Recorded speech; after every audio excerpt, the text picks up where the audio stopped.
Stoller's anecdote of how he had requested the local priest keep a watchful eye over his young wife, only to return home from the armistice to find the pair in bed together, had been mildly amusing when it had first been related. But now, after the somewhat tall tale had gone on to be retold in a variety of ever more colourful ways during their journey, it was clear that the story had long since lost its appeal.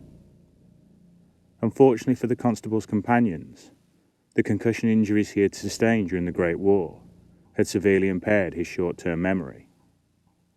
As a result, he had spent each of the last 5 mornings they had travelled together, largely repeating the conversations he had already held with them the previous day. In truth, Hyde felt sorry for his uniformed colleague, who had clearly been inflicted with a torturous burden, one he would likely carry around with himself for the rest of his days. This relatively minor inconvenience, however, was yet another reason why the orders he had been given were proving so difficult to endure. The previous week, the battered and mutilated bodies of 6 people had been located at their home, a rural farmstead in Hintekaifeck. More horrifying still, it appeared that the unknown killer had continued to live in the crime scene alongside the remains of his victims several days after carrying out the bloody act, before eventually departing on their way. The savagery of these killings had resulted in all officers from the neighbouring policing districts being ordered to pause any unrelated investigations. There was a painful shortage of trained detectives in the country's rural areas, and much like his investigative colleagues, Joachim Hyde had already been overwhelmed and exhausted by his existing caseload. The last thing he had wanted was to be paired up with a group of uniformed officers and then dispatched out into the countryside in some futile attempt to locate and apprehend an unidentified killer. His appointed compatriots, Sergeant Bohm and Constables Stoller and Hahn, were slightly older than him and had all served in the army during the war. The open pride with which they wore their dark green police uniforms was matched only by their bitter resentment towards the government that had been formed in the wake of the conflict. Like many former soldiers, they believed they had been betrayed by their new political masters, taking out their frustrations on the people they encountered at each and every opportunity. Bohm in particular seemed to delight in talking down to Hyde, viewing his quiet and analytical nature as a weakness, forcing the detective to do the talking whenever they came to a homestead or settlement. And with no viable leads having been generated at any of the rural dwellings they had encountered so far, the young investigator found himself longing for this unwanted assignment to be over and done with. Now though, on the 5th day of their seemingly endless trek through the rolling Bavarian countryside, the dejected group of police officers finally seemed to have uncovered a lead worthy of pursuit. It had been around lunchtime, whilst pausing to speak with the occupants of another isolated farmstead, that the group had been informed of the presence of a lone and suspicious traveller in the vicinity. Upon discovering that the head of the household, a barrel-chested fellow, replete with an impressive pair of mutton chops, was a fellow veteran of the war, Bohm had uncharacteristically taken control of the ensuing conversation. Having consumed the cup of welcome, yet awful-tasting coffee, which the former soldier had offered, the bearded sergeant listened on intently to the tale that his erstwhile comrade had to tell. The man had related how the previous morning he had been walking in the woods that surrounded the village of Brunnen when he had happened across a stranger, seated alone in a clearing there. This person was sat feasting on a young deer he had apparently just killed, the metallic blade of some form of weapon just visible, peeking out of the flap of a knapsack that lay on the ground beside him. Being clean-shaven and well turned out, the stranger had not resembled the usual vagrants and loners known to roam the German countryside, leading the farmer to assume he may be a down-on-his-luck veteran, like himself. But the man had refused all efforts at conversation, staring back with what resembled a mixture of amusement and contempt, before he had prompted the farmer to hurriedly resume his daily walk. Almost immediately, Bohm had ordered the others to mount up, before they set off with some haste towards the nearby village, where the witness had encountered this enigmatic traveller. Upon their arrival at the wooded area in question, the sergeant had ensured that each of his men had their weapons loaded and in good order, before ordering them to spread out into a line and enter the trees in search of their quarry. Hyde had soon found himself struggling to keep up, as the three uniformed officers stalked purposely through the tightly packed trees ahead of him, weapons held high, clearly eager for some form of confrontation. It had been roughly half an hour into the hunt, having traversed the full width of the woods and swung north to search what woodland remained, that Hahn had unexpectedly whistled for them to stop. The four officers stood perfectly still, whilst the trees gently bent and bowed around them, caught in the afternoon breeze, before off to their right there was a sudden and conspicuous sound of snapping wood. A tall figure, its face hidden by a dirty grey cloak that covered its entire upper body, broke cover, setting off away from them at a pace. The dull brown knapsack that hung loosely from one shoulder, identical to that was described by the witness. Seconds later, the bullet from Stoller's rifle tore through the fugitive's right kneecap, sending it tumbling forwards onto the forest floor. As the others had run forward, the constable had risen from one knee, a satisfied smile on his face, his aim clearly unaffected by the injury that impaired so much more of his daily life. Moments later, rifle reloaded, he had moved up to join his colleagues, as they closed in on their incapacitated quarry. With Hyde cautiously watching on, Boehm had directed the two constables to take hold of the wounded stranger and haul him up into a kneeling position. His hands were bound before the cloak he wore was hauled down, so it fully exposed his head and shoulders. Their task complete, the uniform officers had then stepped back to survey their helpless prisoner. The fugitive was tall and lean, possessing cropped dirty blonde hair and piercing eyes, which peered back intently in response to the mocking gazes of the men stood before him. His only reply to the demand to identify himself from Boehm had been a smile, a smirk at first, which had slowly spread across his face into a mocking grin, as the sergeant became ever more frustrated with his refusal to reply. It was at the third time of asking the first blow had fallen, a sharp, open-handed slap to the side of the prisoner's face, applied by his enraged interrogator.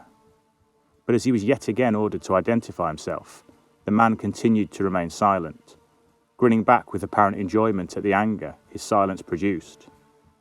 A further cautionary slap to his face forewarned a more savage punch that connected with his right eye, sending the bound captive tumbling backwards onto the forest floor. As he was again hauled to his knees, staring back in continued defiance, Boehm swore in exasperation, before turning and ordering Hyde to retrieve and search the prisoner's knapsack. The detective returned moments later, slowly removing a long metal object that had been covered over with what seemed to be a torn and blood-stained cotton nightshirt. More blood became evident as the weapon's blade was exposed, the detective methodically unwrapping it, his colleagues watching on with interest. Upon seeing the amount of blood on the sword, Boehm became incensed, drawing his pistol and using it to strike the prisoner roughly across the face. He advanced on the prone figure, taking aim, informing the man he would not be granted the luxury of a trial for his actions, but would instead receive judgment right here and now. Having finally plucked up the courage to challenge his superior, Hyde stepped forward, holding the sword out in front of him for the sergeant to see. He argued the blood in its blade could easily have come from the animal the prisoner had apparently been seen feasting on the day before. With a low growl, Boehm ordered him to continue searching the bag, the pistol remaining levelling unwaveringly at the man's smiling face. A look of horror fell upon the young detective's face, as his fingers tentatively searched deeper down into the bag, making contact with something that was cold to the touch. He recoiled away in horror as he removed a glass jar, within which a floating mass of dark material was contained, partially concealed by the thick crimson fluid that preserved it. There was a dull metallic click as Boehm oathed once more, chambering around into the pistol, prompting Hyde to start towards him. Stumbling forwards, he pleaded with his superior, again arguing that what was kept in the jar could easily have come from an animal, rather than the grim alternative. He argued they had insufficient evidence to convict this man. Even if he were the killer, only he could confirm what had truly happened to the family who had been slain at Hintekaifeck. But then the words died in his mouth, as they were drowned out by the pistol's deafening report, the prisoner's head instantly jerking backwards as Boehm's bullet smashed directly through its right eye socket. With the echoing reverberations of the single gunshot fading away from the open space that surrounded the assembled group, they were now replaced by an oppressive and uncomfortable silence. Ewell Boehm stood for a moment, quietly surveying the lifeless body of the man he had killed, before kneeling down to cut away the ropes that bound the corpse's hands. The task complete, he turned to face his fellow officers, warmly acknowledging the approved nods he received from his two fellow constables. The sergeant's gaze then fell upon Hyde, cautiously assessing the open confusion and horror that were etched across the younger man's tortured features. Having reholstered his sidearm, Boehm duly approached the investigator, placing a firm hand on one shoulder in an effort to snap the boy free from his apparent stupor.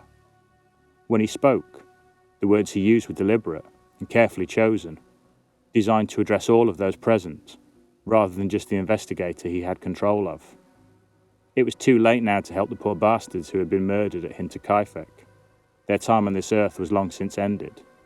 But that did not mean their deaths should have no meaning, and what fate had now provided for the four of them was a rare and glorious opportunity. The capture and dispatch of the killer would not only be treated as a feather in the cap of the Ingolstadt Police Department, but also for the city's mayor, who had been elected on a platform of crime and justice. There was the strong possibility of financial reward for the prompt and effective resolution of this matter, and there would almost certainly be the opportunity for career advancement. Boehm would inform the authorities in his report the vagrant had attacked them, wildly hacking and slashing away with the ancient sword he possessed, forcing the officers to open fire in self-defence. The sergeant's proposal was met with immediate murmurs of agreement from the watching Stoller and Hahn, both men sharing the belief their true worth had yet to be recognised by their uncaring superiors. Opening his mouth in an effort to protest, Hyde found no sign came forth, save for an odd rasping sound. As his eyes darted nervously this way and that, he felt Boehm's grip increasing on his shoulder. An uncomfortable smile had fallen across the sergeant's face now, his free hand lowering itself to rest on the butt of his revolver. Were Hyde to agree with the story, Boehm continued, it was almost certain that promotion to detective sergeant would not be long in following. However, were he to disagree, well now, perhaps the sergeant's report might describe an entirely different set of circumstances, such as the tragic death of Detective Hyde, killed before his colleagues could act to save him. Quickly realising that only one realistic option was available to him, the detective had nodded meekly in agreement, his act producing roars of encouragement from his two fellow constables. The prisoner's body was then picked up, carried back by the pair to their waiting horses, where it was rolled up in Stoller's bedding sheet, before being draped across his saddle. With night time approaching, Boehm ordered the party to make its way down into the village, his gaze never travelling far from the dejected Hyde, who trailed behind at the rest of the group. There were still people moving around through the darkened streets of Brunnen as they arrived, their civic uniforms making it easy enough to send for the town doctor in order to perform an autopsy. But at the doctor's office, as the elderly physician had opened his bag to retrieve his instruments, Hyde had been curtly informed that he alone would be left to document the proceedings. His three uniformed colleagues would instead be retiring to the local hostelry in order to celebrate the great success they had achieved during the day. In truth, Hyde was more than happy for them to keep his distance, his mind already exploring the options for him to transfer further away from them when they eventually returned to the city. Removing his notebook, he had begun to take notes as the doctor went around his work, noting down the dimensions and appearance of the dead man's remains. It was when the body had later been rolled over that the only real thing of interest had been discovered. There, in the centre of his left shoulder, was a faded tattoo. Hyde had peered with interest upon the crude rendering, replicating it as best he could in his notes, before stepping back to assess what he had drawn. It appeared to be a rudimentary depiction of an eagle, in profile. Above this, the number 19 was marked out, with the Roman numeral XIX. Turning away as the doctor continued to conduct the autopsy behind him, the detective moved across to the knapsack, again removing the sword inside it. The weapon was clearly very old, with a broad but relatively compact blade, mounted upon an ornate leather grip. When placed in context alongside the tattoo they had uncovered on the dead man's shoulder, it seemed to suggest some form of obsession with the Roman Empire. Establishing with the physician there was indeed a quantity of undigested meat in the man's stomach, which could not be proven to be human or otherwise, Hyde finally made his excuses and then left. Upon locating Bohm and the others at the local inn, he was then directed to a room they had secured at their lodgings for the evening. Having deposited the dead man's possessions alongside his bed, Hyde immediately settled down in an effort to gain some sleep. Despite all of his fears and misgivings over the day's events, the young detective soon found himself dozing off, the cumulative rigours of 5 days' travel through the countryside finally taking their full effect. However, just at the point he was about to lose consciousness, there was a loud and insistent knock upon the door. Sighing wearily, he'd risen, making his way across the room to greet this unknown visitor. But hardly had his hand fallen on the portal's metal handle than it had been violently smashed inwards, immediately connecting with his face and knocking him down hard to the floor below. When he eventually regained consciousness, Joachim Hyde found himself bound tightly to a chair in one corner of the room, the thick gag which had been secured around his mouth preventing him from calling out for help. The kerosene lamp burning in the corner of the room had been deliberately turned down and cast eerie shadows that seemed to rise and fall on the walls as the flame inside danced back and forth. As his eyes slowly adjusted to the artificial gloom, the detective gradually realised that one of these shadows was, however, not moving around, instead remaining fixed and immobile, directly behind the door to the room. Suddenly, there was the sound of loud conversation approaching from further down the hallway outside. Moments later, the door was thrown open, as his uniformed colleagues finally returned from their celebrations. In the dim light being projected from the lamp, and in an advanced state of drunkenness, Stoller did not initially see the detective tied to the chair in the far corner of the room. It was only after he was halfway across towards his bed, Bohm and Hahn also having entered the room behind him, that he registered the detective's predicament. It'd be the final thing he ever did. With frightening speed, the shadow weaved its way through the stumbling officers, the scalpel it gripped tightly in one hand glinting as it was caught in the lamplight. The first to fall was Bohm, killed mid-sentence as the scalpel was lanced directly down into his brainstem, sending him crashing heavily to the floor. As Hahn had turned in confusion, the shadowy figure had passed directly by, the scalpel slicing with ease across the front of his neck, opening his throat wide open. Still staring incredulously across the room at the bound detective, Stoller saw none of this, the blade entering his right ear and plunging directly into the side of his brain, coming as a complete surprise. Hyde watched on in horror as the killer stood back for a moment, before then walking purposefully across to the lamp, increasing its output.